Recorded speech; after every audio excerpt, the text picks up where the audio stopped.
Ẹ káàbọ̀ sórí ìròyìn níkànnì Fresh Facts Online News. Ilé-ẹjọ́ gíga ìpínlẹ̀ Kwara dájọ́ kú fáwọn ọ̀daràn mẹ́ta. Ẹ̀kúnrẹ́rẹ́ ìròyìn ọ̀hún rèé. Ilé-ẹjọ́ gíga ìpínlẹ̀ Kwara tó fìkàlẹ̀ sílùú Ìlọrin ló ti dájọ́ kú fún àwọn afurasí ọ̀daràn mẹ́ta eléyìí tí wọ́n ní wọ́n jẹ̀bi ẹ̀sùn ìdigunjalè. Lọ́jọ́ Ajé tó kọjá lọ ní ilé-ẹjọ́ gíga ìpínlẹ̀ Kwara gbé ìdájọ́ kalẹ̀ lórí ẹ̀sùn tí wọ́n fi kan àwọn afurasí mẹ́ta Ndúbísí Ìmbákògù, Bọ́lákalẹ́ Quadri àti Toheeb Sulaiman. Nígbà tó ń gbé ìdájọ́ rẹ̀ kalẹ̀ nílé-ẹjọ́ ọ̀hún, onídàájọ́ O.M. Fọlọ́runṣọ́ ó ní pẹ̀lú gbogbo ẹ̀rí eléyìí tó wà níwájú ilé-ẹjọ́ ọ̀hún àti àtótónu látọwọ́ olùpẹ̀jọ́ àti agbèfọ́ba, òun ti fi ìdí ẹ̀sùn tí wọ́n fi kan àwọn afurasí ọ̀hún múlẹ̀ o. Nígbà tó ń sọ̀rọ̀, ẹni tó jẹ́ agbẹjọ́rò fún àwọn ẹni afẹ̀sùnkàn ó rọ ilé-ẹjọ́ ọ̀hún láti ṣíjú àánú wo àwọn oníbàárà rẹ̀ kí ó sì fún wọn ní ìdájọ́ eléyìí tí kò lágbára. Àmọ́ nígbà tí ó mọ̀ gbé ìdájọ́ kalẹ̀, onídàájọ́ Fọlọ́runṣọ́ ní pẹ̀lú ẹ̀rí àti àwọn àrítọ́kasí tó ti wà níwájú ilé-ẹjọ́ ọ̀hún, ó ní ó ṣe òun láàánú wípé ní àwọn ẹni afẹ̀sùnkàn ọ̀hún jẹ̀bi àwọn ẹ̀sùn ọ̀hún. Lẹ́yìn náà ló wá gbé ìdájọ́ rẹ̀ kalẹ̀.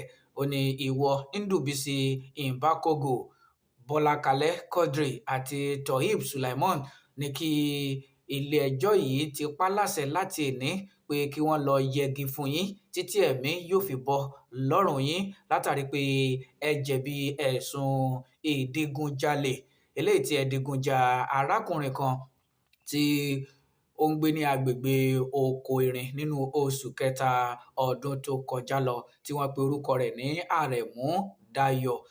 Onídàájọ́ Fọlọ́runṣọ́ tẹ̀síwájú pé kéléyìí kó máa jẹ́ ìdánilẹ́kọ̀ọ́ àti ìbáwí fún àwọn tí wọ́n bá tún jẹ́ oníwàbí. Oríṣiríṣi àwọn èèyàn ni wọ́n ti ń sọ̀rọ̀ lórí ẹjọ́ ọ̀hún látàrí ìdájọ́ ikú eléyìí tí ó mú lọ́wọ́.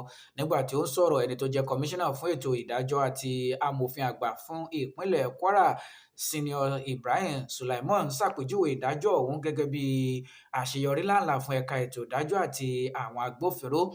Ó ní ìjọba tó wà nípínlẹ̀ Kwara yóò tẹ̀síwájú láti máa ṣe àtìlẹ́yìn fún àwọn ẹ̀ka ètò ìdájọ́ láti lè mú ìdájọ́ òdodo wá lórí gbogbo àwọn ẹ̀sùn tó bá wà ní iwájú wọn. Bákan náà ni amòfin Sulaiman ṣàpèjúwe àṣeyọrí ọ̀hún gẹ́gẹ́ bí ìlànà kan láti gbógun ti àwọn ọ̀daràn kéléyìí kó sì jẹ́ ìkìlọ̀ fún gbogbo àwọn tí wọ́n bá jẹ́ oníwà ibi. Ilé-ẹjọ́ tún tẹ̀síwájú láti máa gbọ́ àwọn ẹjọ́ mìíràn ní ṣísẹ̀ntẹ̀lé.